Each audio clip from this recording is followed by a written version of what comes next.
Doctor says you're from Wales, correct? Yeah. Did you play NCAA soccer? Yeah. You did? Mm-hmm. You played as a youth growing up in Wales? Yeah. And then you earned yourself a college scholarship here in America? Yeah. Why did you choose that path?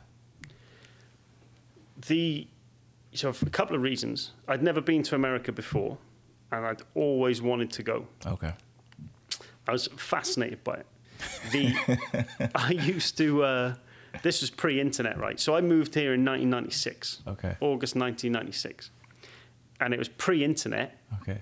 So I just used to go to the, you remember the old travel agents where you go to book like a vacation and there'd be all these rows of books and magazines. Pamphlets and everything. And I used to go and get all the American ones and take them home and look at the pictures. But it was tourist places, you know. New York City was in there, Boston was in there, the Disney parks in Florida and California, the national parks, Yosemite and the like, the beaches, the Florida beaches. It was those types of things. I knew some people who traveled to America on like vacations and stuff. But I'd never been.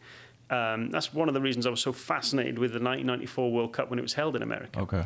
None of the British home nations qualified. England, Scotland, Wales, and Northern Ireland didn't qualify. The Republic of Ireland did. And so when the team that you would support in that World Cup is removed, you end up following it more as a neutral and more just for the spectacle of the tournament. Right. So I found myself rooting for the USA team. And again, we're sort of overlapping topics here, which is great. But they had a great tournament that World Cup. On July the 4th, lost 1-0 to Brazil in the quarterfinal. Brazil were the eventual champions. They had some of the best players in the world at that time. Romario, Bebeto. I would put Romario in my list of favourite players as well. Brazilian Romario. USA lost to them 1-0, and but did the country proud.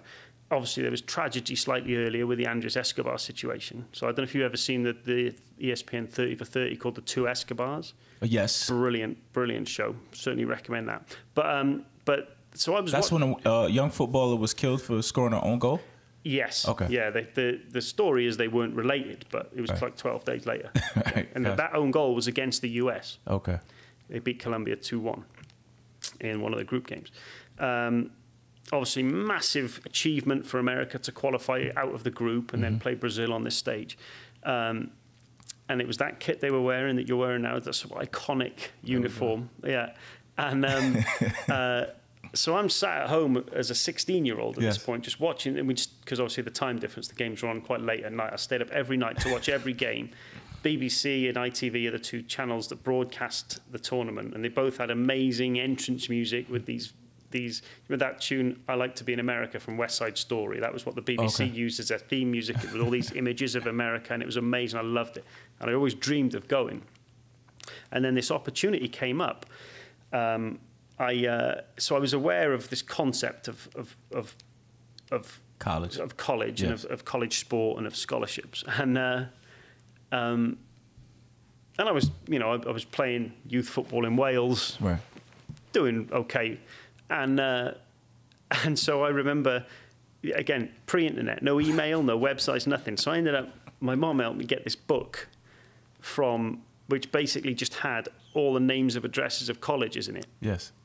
And there was another list she obtained, which was basically a list of all the men's soccer programs in America.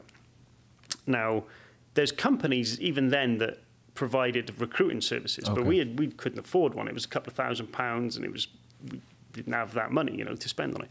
So, and now there's loads of them out there. So I was handwriting letters. Wow. And I didn't know the geography of America as anywhere near as well as I do now. Right. I certainly wasn't aware of Tennessee. And I was literally opening this book and blindly picking a college and referencing it with this list of men's soccer programs and writing them a letter and sending them newspaper reports and all this sort of thing. And the college is 30 minutes from here, Greenville, Tennessee. They were the first one to call me. After that, there were several others. A guy came over from Nebraska, this college in Greenville, Tennessee, Tusculum College, it's Tusculum University now. Okay. They were the first one to contact me and stayed in touch, and all through the process they were communicating brilliantly, and I ended up going there. Wow. And it was a life changer. Yeah. What division is Tulscombe? Division 2 now. Division they were 2. NAIA at the time. Okay. So in the late 90s, I think it's my sophomore year, was independent, because you had to have an independent year Yes. during the transition.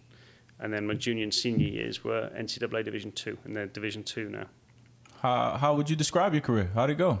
Went great. I had a wonderful time. It was a bit of a culture shock. Greenville, Tennessee is not... It wasn't like the pamphlets and the flyers. It's not the America portrayed on TV and film, you know what I mean? But it was a wonderful experience. We had players on our team from all over the world, locally and internationally. And it was a wonderful experience. And what did your friends back home and family think of you going to go play football in America? Yeah. It was unheard of at the time. I'm sure. And the stereotype still was that it was America and they're not a good football country. Right. I knew, having watched the World Cup in '94, and even I remember watching the team the senior team in 1990.